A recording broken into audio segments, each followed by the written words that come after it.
CRPF के महानिदेशक ने खूंटी में बटालियन के कार्यों का लिया जायजा। झारखंड उच्च न्यायालय के न्यायाधीश गण ने खूंटी न्यू बार एसोसिएशन का किया शिलान्यास। और राष्ट्रमंडल खेलों में भारत को आज भी मिले कई पदक। महिला टीम ने जीता कांस्य। सलीमा टेटे की जीत में रही महत्वपूर्ण भूमिका। रांची में शूटिंग चैंपियनशिप संपन्न।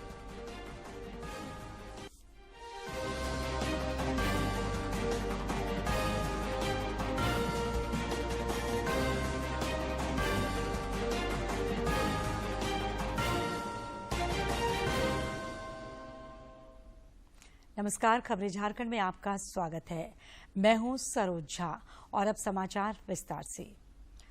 राष्ट्रपति भवन सांस्कृतिक केंद्र में आज प्रधानमंत्री नरेंद्र मोदी की अध्यक्षता में नीति आयोग की शासी परिषद की 7वीं बैठक हुई, जिसमें विजन इंडिया @ 2047, राष्ट्रीय शिक्षा नीति, उच्च शिक्षा के कार्यान्वयन और शहरी प्रशासन तथा आगामी G20 सम्मेलन में राज्यों की भूमिका पर विशेष रूप से चर्चा हुई।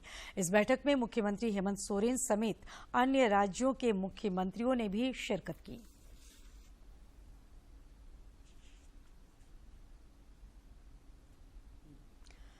बैठक के दौरान देश को तिलहन दलहन के मामलों में आत्मनिर्भर बनाने पर भी चर्चा हुई। फसलों के विविधीकरण पर भी विचारों का आदान प्रदान हुआ। नीति आयोग ने बाद में प्रेस वार्ता आयोजित कर बैठक की कार्यवाही पर विस्तार पूर्वक प्रकाश डाला। आयोग की ओर से बताया गया कि साल 2023 में भारत शंघाई कॉरपोरेशन की अध्यक्षता करेगा, इसीलिए ये साल भारत के लिए महत्वपूर्ण होगा।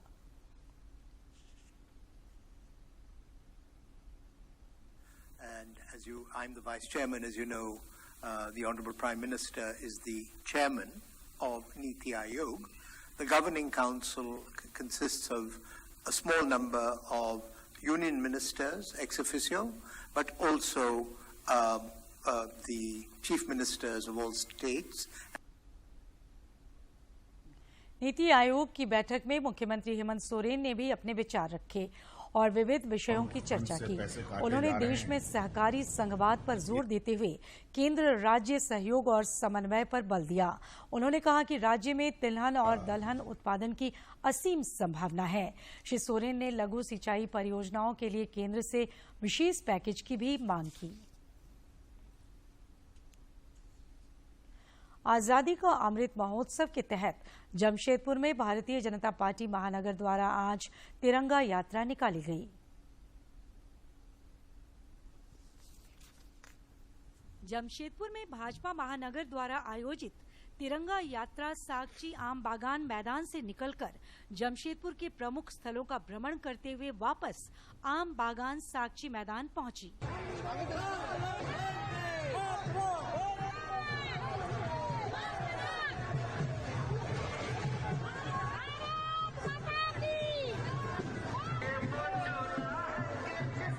इस अवसर पर जमशेदपुर के सांसद विद्युत वरण महतो ने बताया कि एक भारत श्रेष्ठ भारत का संदेश देने के लिए आजादी का अमृत महोत्सव के तहत प्रधानमंत्री नरेंद्र मोदी और भाजपा के राष्ट्रीय अध्यक्ष जेपी नड्डा के निर्देशानुसार देश भर में पिछले 10 दिनों से तिरंगा यात्रा निकाली जा रही है।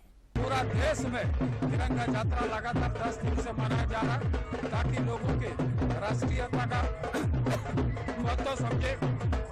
एक भारत श्रेष्ठ भारत, महान भारत, जो हमारे पूर्व पुरुष ने बलिदान दे के आज के महत्व ऐतिहासिक दिन 15 अगस्त को आजादी हमें मिले, उस महान पुरुष का भी शहादत, उसका भी सम्मान हो। भाजपा के पूर्व प्रदेश अध्यक्ष डॉक्टर दिनेशानंद गोस्वामी और भाजपा की प्रदेश मंत्री रीता मिश्रा ने कहा कि हर घर तिरंगा अभियान को सफल बनाने में समाज का हर वर्ग रुचि दिखा रहा है। उन्होंने कहा कि आगामी 13 अगस्त से लेकर 15 अगस्त तक हर घर में तिरंगा झंडा फहराया जाएगा। ये तिरंगा यात्रा आजादी के 75वें वर्षगांठ, जिसको हम अमृत महोत्सव कहते हैं, उसके जहाँ पर एक राष्ट्रीय उत्सव के रूप में हम लोगों ने मनाया है। प्रधानमंत्री श्री नरेंद्र मोदी जी के आह्वान को कि आजादी के इस अमृत महोत्सव में 13 से 15 अगस्त तक हर घर में तिरंगा फहराए, उसको भारतीय जनता पार्टी का कार्यकर्ता उसको सफल करेगा। तिरंगा यात्रा के माध्यम से हम ये संदेश देना चाहते हैं कि हर भारतीय का ये हक बनता है, का ये अधिकार है कि वो इस पर्व को जिस तरह हम अपने तीज त्योहार पर्व को बड़े हर्षोल्लास के साथ मनाते हैं, उसी तरह इस राष्ट्रीय पर्व को भी। ये सौभाग्य की बात है कि मौजूदा पीढ़ी को आजादी का अमृत महोत्सव मनाने का अवसर मिला है। ये वो अमृत काल है जिसमें हर खास और आम राष्ट्रीय ध्वज को लहराकर तथा तिरंगा यात्रा में शामिल होकर देशभक्ति से ओत-प्रोत नजर आ रहा है। जमशेदपुर से राजेश कुमार लालदास की रिपोर्ट। हर घर तिरंगा अभियान को सफल बनाने के लिए आज से देवघर नगर निगम ने विशेष अभियान की शुरुआत की।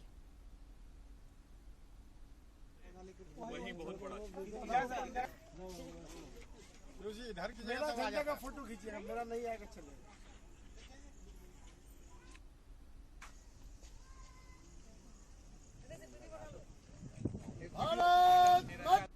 75वें साल में अमृत महोत्सव मना रहे हैं। आज हम लोगों ने रोहिणी शहीद स्थल से यह शुरुआत की, क्योंकि यहीं से इस विद्रोह की, स्वतंत्रता की विद्रोह की शुरुआत सेठ हारो अमानत अली सलामत अली ने किया। हमारे माननीय नगर आयुक्त श्री शैलेंद्र लाल जी ने यहाँ बखूबी आकर इस महोत्सव का उद्घाटन किया। आज जो 75वें स्वतंत्रता दिवस के ऐसे अमृत महोत्सव के रूप में मनाया जा रहा है।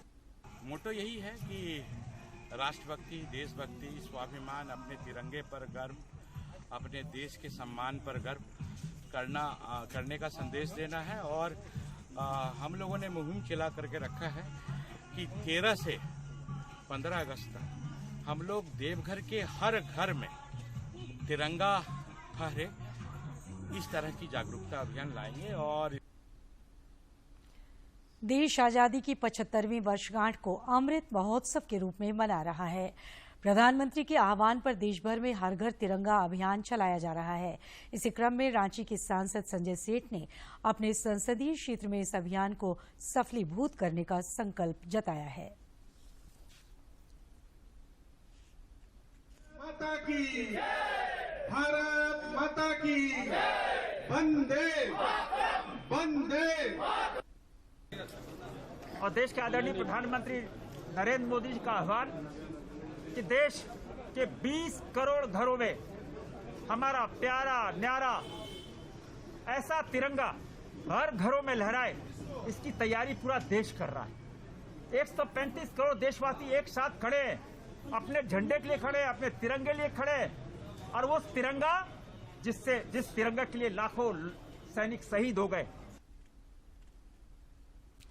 आजादी का अमृत महोत्सव के तहत गिरिडीह में अनेक कार्यक्रम हो रहे हैं और पूरा जिला अभी से ही स्वाधीनता दिवस के रंग में रंग गया है। बच्चों ने देशभक्ति से ओत-प्रोत रंगारंग सांस्कृतिक कार्यक्रम पेश किया।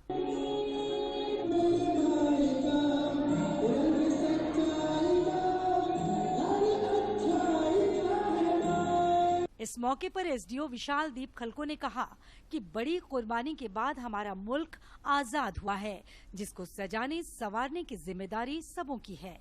इस दौरान उन्होंने स्वतंत्रता सेनानियों को याद करते हुए उनका नमन किया। के लिए भारत सरकार के तत्वाधान में राज्य सरकारें भी कार्यक्रम कर रही हैं और उसी की इस कड़ी में आज का ये कार्यक्रम है। आप सभी लोग यहाँ आए हैं मुख्य रूप से 75 वर्षों का जो सफर रहा है इस महान देश का, उसे याद करना है, उसके इतिहास को देखना है। इस अवसर पर कई गणमान्य लोग उपस्थित थे। गिरिडीह से रमेश प्रभाकर की रिपोर्ट। आजादी का अमृत महोत्सव के तहत रांची में अनुभूति नामक विशेष कार्यक्रम का आयोजन किया गया। राजधानी रांची के सीएमपीडीआई प्रेक्षागृह में इस विशेष कार्यक्रम में पूर्व मुख्यमंत्री बाबूलाल मरांडी और रांची के सांसद संजय सेठ तथा पद्मश्री मधु मंसूरी सहित कई गणमान्य लोग उपस्थित थे। पद्म भूषण पंडित बिरजू महाराज, पंडित मुन्ना शुक्ला और मंजू मलकानी की स्मृति में आयोजित इस कार्यक्रम में कलाकारों के द्वारा नृत्य की प्रस्तुति ने सबका मन मोह लिया।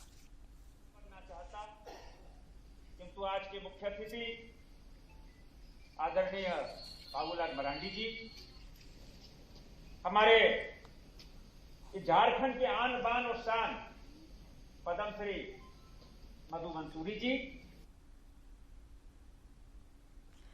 पूर्व मुख्यमंत्री सह भाजपा के राष्ट्रीय उपाध्यक्ष रघुवर दास आज रामगढ़ दौरे पर पहुंचे और में शिरकत की।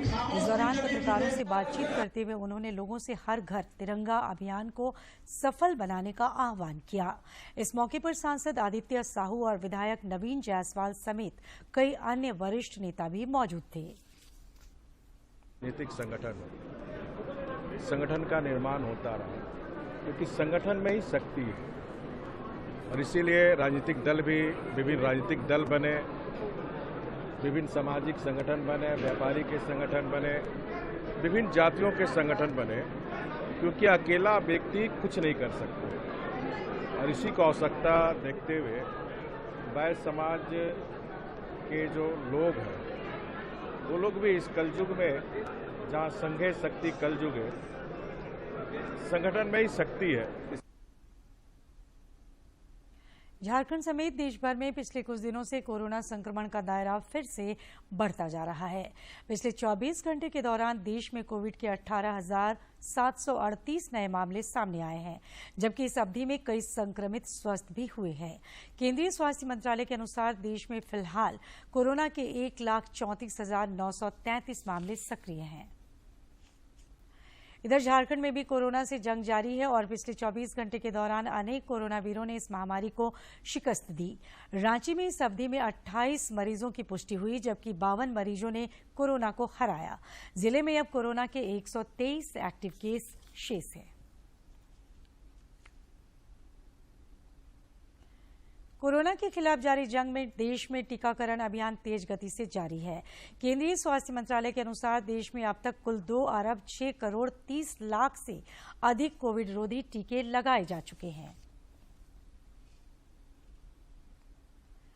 सीआरपीएफ के महानिदेशक कुलदीप सिंह और अन्य अधिकारियों ने आज खूंटी में सीआरपीएफ के 74वें बटालियन के कार्यों का अवलोकन किया। साथ ही वृक्षारोपण कार्यक्रम में भी शामिल हुए। इस दौरान उन्होंने अधिकारियों और जवानों को प्रोत्साहित भी किया।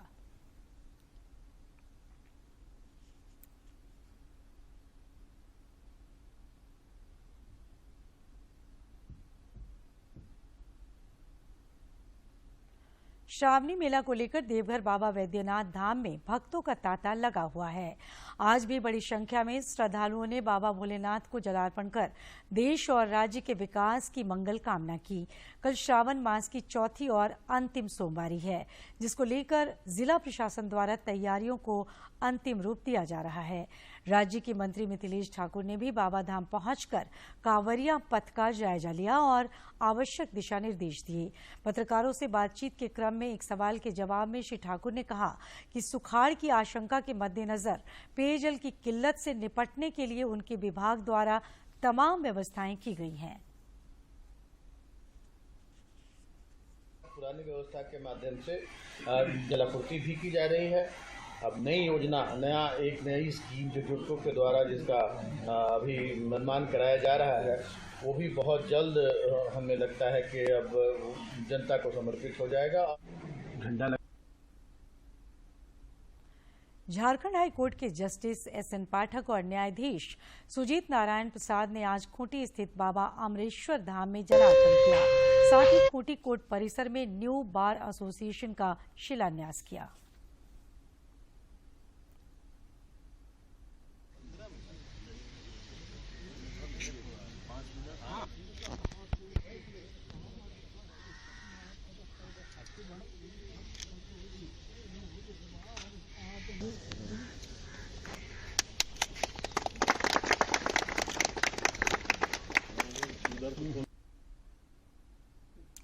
आगामी 9 अगस्त को मुहर्रम का त्योहार परंपरागत तरीके से मनाया जाएगा। त्योहार के मद्देनजर विधि व्यवस्था के लिहाज से पूरे राज्य में विशेष चौकसी बरती जा रही है। रांची पुलिस लाइन में आज एसएसपी कौशल किशोर के नेतृत्व में किसी भी विषम परिस्थितियों से निपटने के लिए मॉक ड्रिल किया गया। रांची में आज महिलाओं के उत्थान के लिए काम करने वाली अंतर्राष्ट्रीय संस्था इनरव्हील के भारत ईस्ट जोन मीट का आयोजन संपन्न हुआ। इस दौरान महिलाओं द्वारा रंगारंग कार्यक्रम प्रस्तुत किया गया।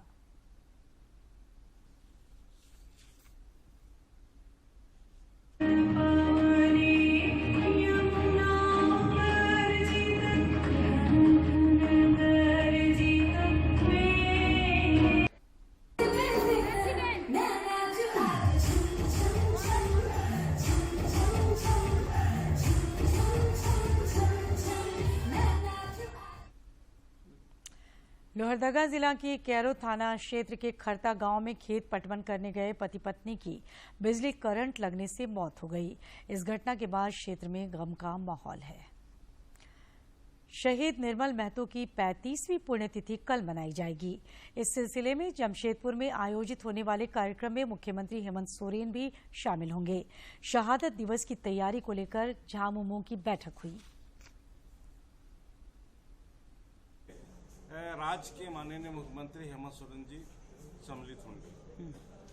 इसी को सफल बनाने के लिए आज हमारे पार्टी का कार्य समिति बैठक हुआ और इस बैठक में निर्णय हुआ कि कल सभी लोगों को 12 बजे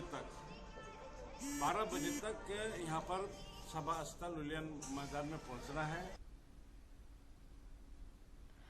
राज्य में पिछले 24 घंटे के दौरान कुछ स्थानों पर हल्के से मध्यम दर्जे की बारिश हुई।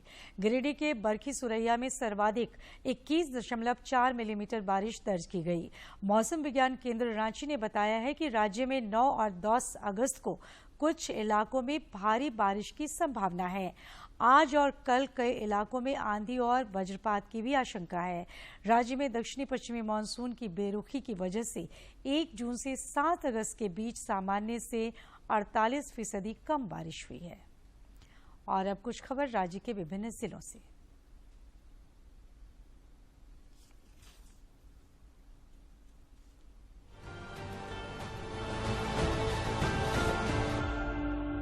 हर घर तिरंगा अभियान के मद्देनजर JSLPS की बहनें रांची में 10 लाख तिरंगे के निर्माण में जुटी हुई हैं।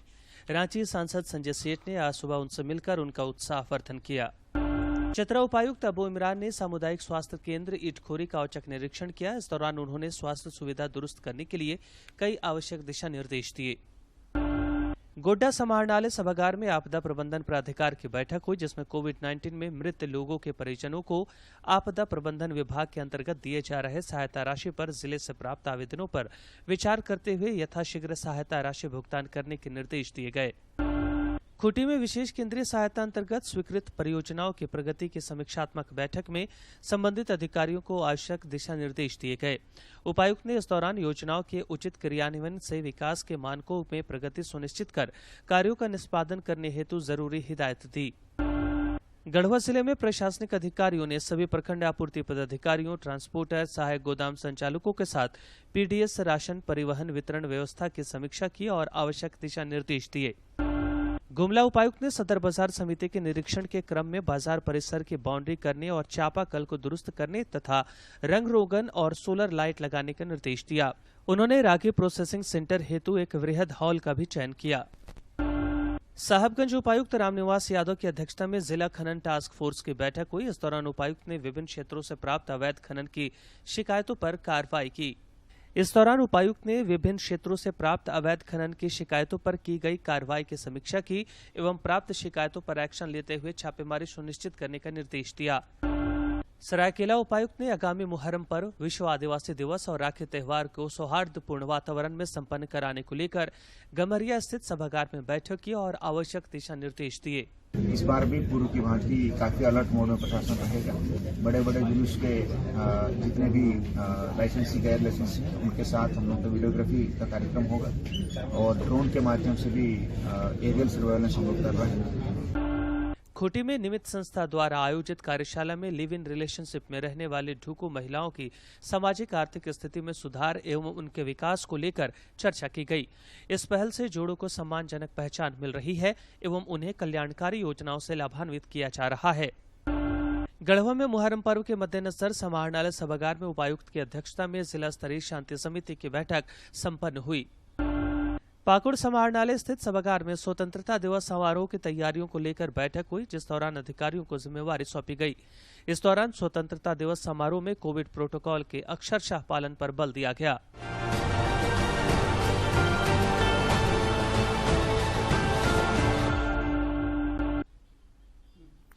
कॉमनवेल्थ गेम्स में भारत का दमदार प्रदर्शन जारी है। देश को बॉक्सिंग में दूसरे गोल्ड मेडल मिल गया है। ये मेडल अमित पंघाल ने जीता है।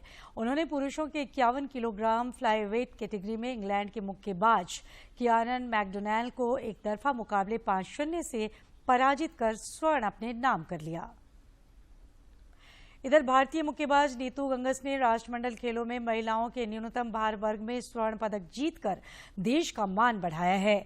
खेल प्रशंसकों और राजनेताओं ने इस उपलब्धि के लिए बधाई दी है।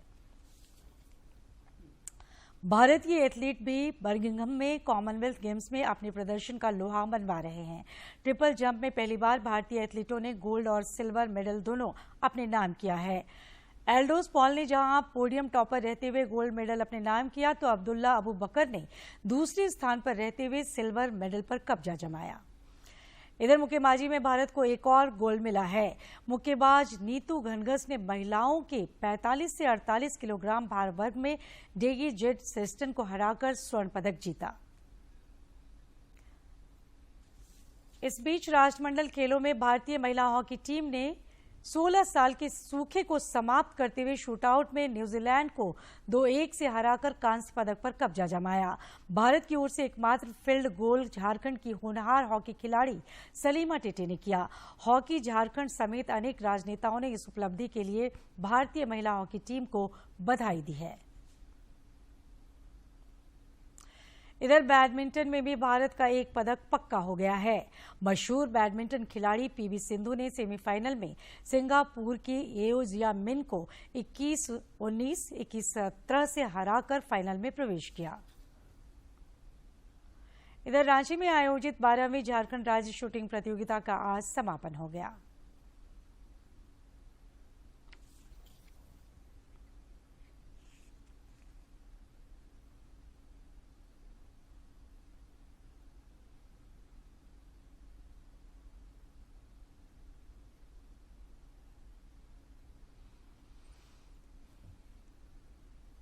हिस्सा लेंगे। भविष्य बहुत उज्जवल है। पहले से काफ़ी शूटर आ रहे हैं। ये शूटिंग बहुत महंगा गेम है। शुरू में तो कम पैसों में काम हो जाता है, पर नेशनल के बाद जो भी है इसमें खर्चा बहुत अधिक आता है। इसलिए कुछ प्रतिभागी इसमें प्रतिभा रहते हुए भी छट जाते हैं। राज्य शूटिंग संघ के महासचिव उत्तम चंद ने कहा कि झारखंड में प्रतिभा की कमी नहीं है, लेकिन कभी कभी खिलाड़ियों के सामने आर्थिक समस्या के कारण मुश्किलें हो जाती हैं। प्रतियोगिता के दौरान प्रतिभागी खिलाड़ियों में काफी उत्साह देखा गया। काफी उत्साह है। ये कोरोना काल के बाद पहला स्टेट चैंपियनशिप यहाँ हुआ है और जो यहाँ पे जो बच्चे हैं, बच्चे काफी उत्साहित हैं। जो अपने कैरियर के लेके चिंतित थे कि अब हम लोग चैंपियनशिप होगा, हम लोग भाग लेंगे या नहीं ले पाएंगे, तो उन लोगों में काफी उत्साह देखा जा रहा है। खेल के क्षेत्र में झारखंड तो देश और दुनिया में अपना लोहा मनवा ही चुका है। खिलाड़ियों के उत्साह से लगता है कि राज्य में शूटिंग का भी भविष्य उज्जवल है। रांची से अवधेश गौतम की रिपोर्ट।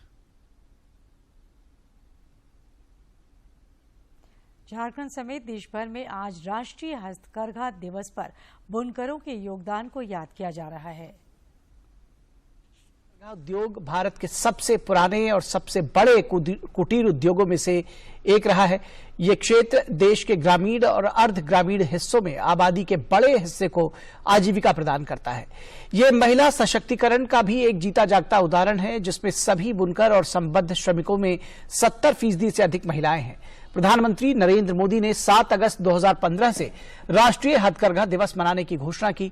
हथकरघा दिवस के कारण देश विदेश में हैंडलूम्स की मांग बढ़ी है।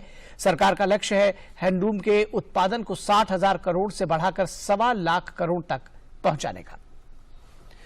और काशी के हथकरघा द्वारा वस्त्र निर्माण का इतिहास वर्षों पुराना है। इस पर बनी बनारसी साड़ियां देश विदेश में प्रसिद्ध हैं। असली बनारसी साड़ी हथकरघा से ही बनी होती है। इसको जीआई मार्क भी प्राप्त है। देखिए, आजादी के सफर की आज की कड़ी में देखते हैं कितना खास है आज का दिन।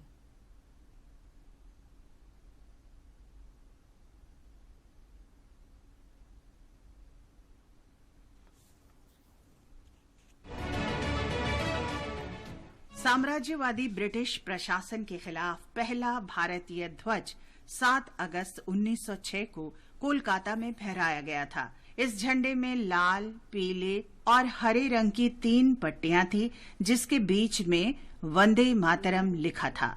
ध्वज पर लाल पट्टी में सूर्य और अर्धचंद्र था। और हरी पट्टी में 8 आधे खिले कमल थे।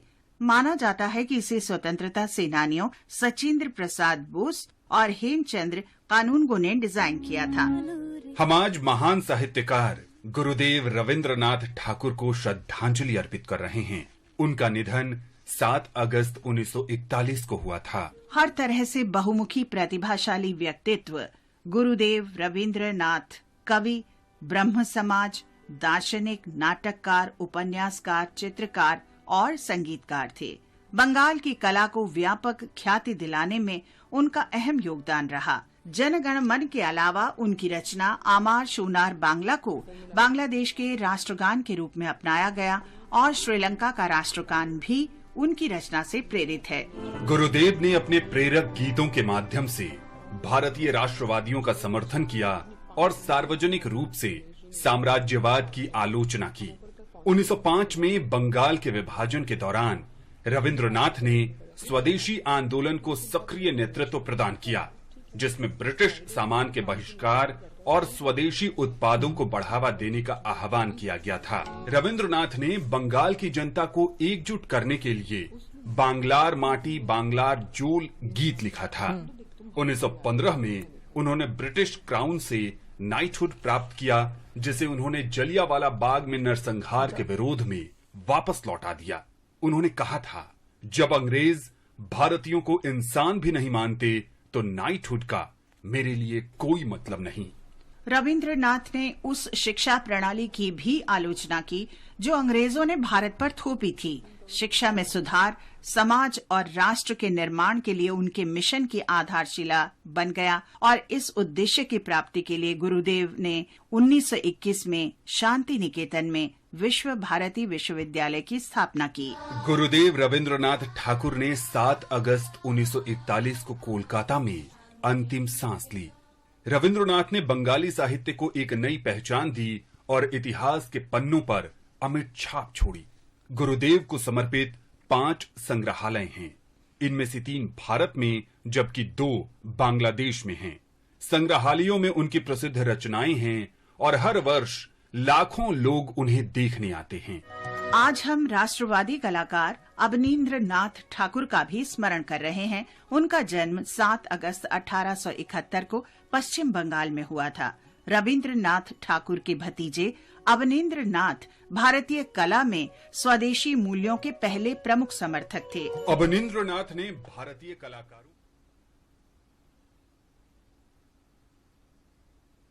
और आखिर में इस बुलेटिन के मुख्य समाचार एक बार फिर। प्रधानमंत्री नरेंद्र मोदी की अध्यक्षता में नीति आयोग की बैठक संपन्न। विजन इंडिया 2047 समेत विभिन्न एजेंडों पर चर्चा। केंद्र राज्य सहयोग तथा समन्वय पर बल। मुख्यमंत्री ने सहकारी संघवाद पर दिया बल। कहा, राज्य में तिलहन और दलहन उत्पादन की असीम संभावना। लघु सिंचाई परियोजनाओं के लिए केंद्र से मांगा विशेष पैकेज। सीआरपीएफ के महानिदेशक ने खूंटी में बटालियन के कार्यों का लिया जायजा। झारखंड उच्च न्यायालय के न्यायाधीश गण ने खूंटी न्यू बार एसोसिएशन का किया शिलान्यास। और राष्ट्रमंडल खेलों में भारत को आज भी मिले कई पदक। महिला हॉकी टीम ने जीता कांस्य। सलीमा टेटे की जीत में रही महत्वपूर्ण भूमिका। रांची में शूटिंग चैंपियनशिप संपन्न।